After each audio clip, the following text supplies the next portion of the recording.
नमस्कार। चलिए जरा कल्पना करते हैं एक ऐसे समय की जब भारत में कला, विज्ञान और साहित्य सब कुछ अपने शिखर पर था। एक ऐसा दौर जिसे इतिहास में स्वर्ण युग के नाम से जाना जाता है। जी हाँ, हम बात कर रहे हैं गुप्त साम्राज्य की, जिसका समय लगभग 320 से 550 ईस्वी तक रहा और जिसकी विरासत आज भी हमें हैरान और प्रेरित करती है। लेकिन ये सवाल तो उठता है कि आखिर इसे स्वर्ण युग कहते ही क्यों हैं? ऐसा क्या खास था इस दौर में जिसने इसे इतना असाधारण बना दिया?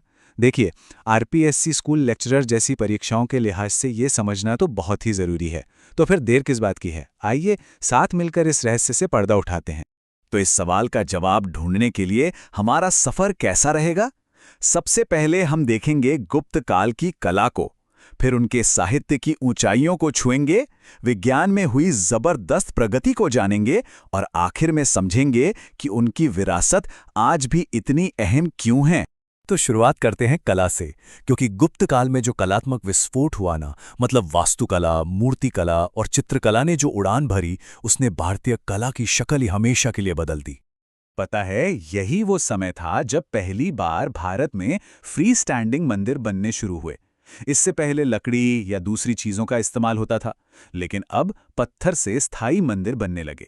और यहीं से पड़ी भारतीय मंदिर वास्तुकला की असली नींव, जिसमें गर्भगृह यानी जहां मुख्य देवता होते हैं, वो मंदिर का एक जरूरी हिस्सा बन गया। और ये जो मंदिरों का विकास था, वो भी बड़ा व्यवस्थित था। हम इसे 5 अलग-अलग चरणों में देख सकते हैं। पहले चरण में सांची के मंदिर संख्या 17 जैसे सपाट छत वाले सादे मंदिर बने। फिर दूसरे चरण में नचना कुठारा के पार्वती मंदिर की तरह मंदिर के चारों ओर एक प्रदक्षिणा पथ भी जुड़ गया। लेकिन तीसरा चरण सबसे अहम था, जब देवगढ़ के दशावतार मंदिर में हमें पहली बार शिखर दिखाई दिया। जी हाँ, गर्भगृह के ऊपर का वही ऊंचा टावर जो आज उत्तर भारत के नागर शैली के मंदिरों की पहचान है। इसके बाद आयताकार और गोलाकार मंदिर भी बनने लगे। अब सिर्फ इमारतें ही नहीं, पत्थर को तराशने की कला यानी मूर्ति कला, वो भी अपने चरम पर थी। सारनाथ से मिली बुद्ध की मूर्ति को तो भारतीय कला का शायद सबसे बेहतरीन नमूना माना जाता है। उसमें जो शांति और ग्रेस है, वो कमाल है। वहीं उदयगिरी में विष्णु के वराह अवतार की विशाल मूर्ति और देवगढ़ मंदिर की दीवारों पर बनी मूर्तियां ब्राह्मण धर्म की मूर्तिकला का शानदार उदाहरण है। इस कला की सबसे बड़ी खूबी थी कि इसमें स्वाभाविकता और दिव्यता का एक अद्भुत संतुलन देखने को मिलता है। पत्थर की बात तो हो गई, लेकिन जादू तो दीवारों पर भी बिखेरा गया था। अजंता की गुफाओं की चित्रकला इस युग की कला का सबसे बड़ा सबूत है।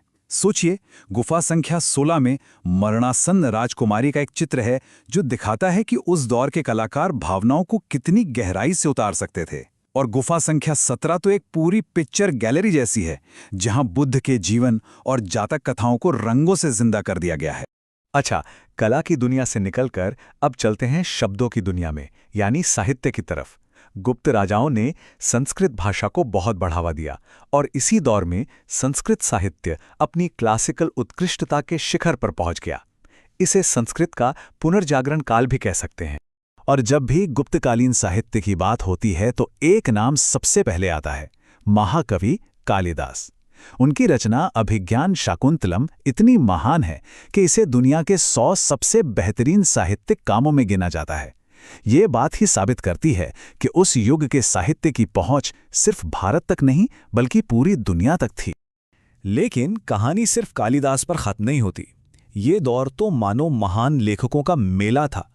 शूद्रक ने मृच कटिंग जैसा नाटक लिखा जो आम शहरी जिंदगी की कहानी कहता है। विशाखा दत्त ने मुद्रा राक्षस में चाणक्य की कूटनीति पर एक जबरदस्त राजनीतिक नाटक लिखा। और अमर सिंह ने अमरकोश जैसा संस्कृत का शब्दकोश बनाया जो आज भी बहुत महत्वपूर्ण माना जाता है। और देखिए, इस युग की महानता सिर्फ नई चीजें लिखने में ही नहीं थी। एक बहुत बड़ा काम और हुआ। हमारे 2 महान महाकाव्य रामायण और महाभारत को उनका जो आज का स्वरूप है वो इसी काल में दिया गया। साथ ही पुराणों को भी संकलित किया गया। मतलब भारतीय संस्कृति की साहित्यिक जड़ों को मजबूत करने का काम भी इसी दौर में हुआ। तो हमने कला देख ली, साहित्य देख लिया, लेकिन क्या बात यहीं खत्म हो जाती है? जी नहीं।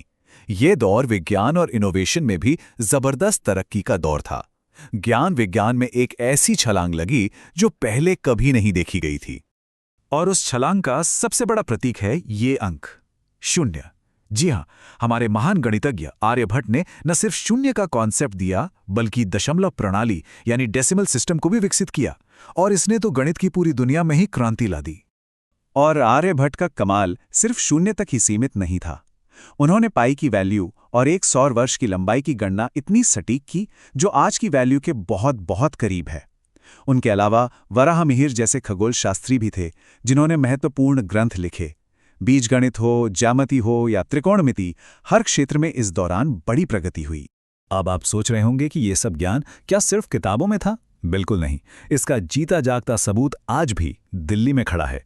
दिल्ली का लौह स्तंभ, ये उस युग की मेटलर्जी यानी धातुकर्म का एक चमत्कार है। सोचिए, 4वीं शताब्दी में बना ये स्तंभ 1600 साल से ज्यादा समय से खुले आसमान के नीचे है और आज तक इस पर जंग नहीं लगा। है ना कमाल की टेक्नोलॉजी? अच्छा, किसी भी युग की समृद्धि और कला को परखने का एक और तरीका होता है, उसके सिक्के। और जब हम गुप्त काल के सोने के सिक्कों को देखते हैं जिन्हें दीनार कहते थे, वाह क्या कलाकारी थी! उन पर राजाओं और देवी देवताओं के कितने सुंदर और बारीक चित्र बने होते थे। लेकिन जैसे ही हम गुप्त काल के बाद के सिक्कों को देखते हैं, कला की क्वालिटी में एक साफ गिरावट नजर आती है। डिजाइन एकदम सादे हो गए, वो कलात्मकता गायब हो गई। ये तुलना ही गुप्त काल के स्वर्ण युग होने का सबसे बड़ा सबूत है। तो हमने कला, साहित्य, विज्ञान, तकनीक सब देख लिया। अब इन सब बातों को जोड़कर देखते हैं कि आखिर इसका मतलब क्या है और ये स्वर्ण युग आज भी हमारे लिए इतना मायने क्यों रखता है। तो सवाल था कि गुप्त काल को स्वर्ण युग क्यों कहते हैं? जवाब अब बिल्कुल साफ है, क्योंकि इस दौर ने कला में मंदिर वास्तुकला को जन्म दिया, साहित्य में कालिदास जैसे दिग्गजों के जरिए क्लासिकल उत्कृष्टता हासिल की, विज्ञान में शून्य और दशमलव प्रणाली जैसे क्रांतिकारी विचार दिए, और टेक्नोलॉजी में दिल्ली के लौह स्तंभ जैसा एक अजूबा खड़ा कर दिया। ये हर दिशा में विकास का दौर था। लेकिन चलिए, जाते जाते एक सवाल पर सोचते हैं। स्वर्ण युग हमेशा तो नहीं रहते, तो जब इस युग के महान मानक धीरे धीरे खत्म होने लगे तो वो पतन हमें क्या सिखाता है? आखिर वो कौन सी परिस्थितियां होती हैं जो इनोवेशन और तरक्की को जन्म देती हैं, और क्या होता है जब वो परिस्थितियां खत्म हो जाती हैं? इस पर विचार जरूर कीजिएगा। धन्यवाद।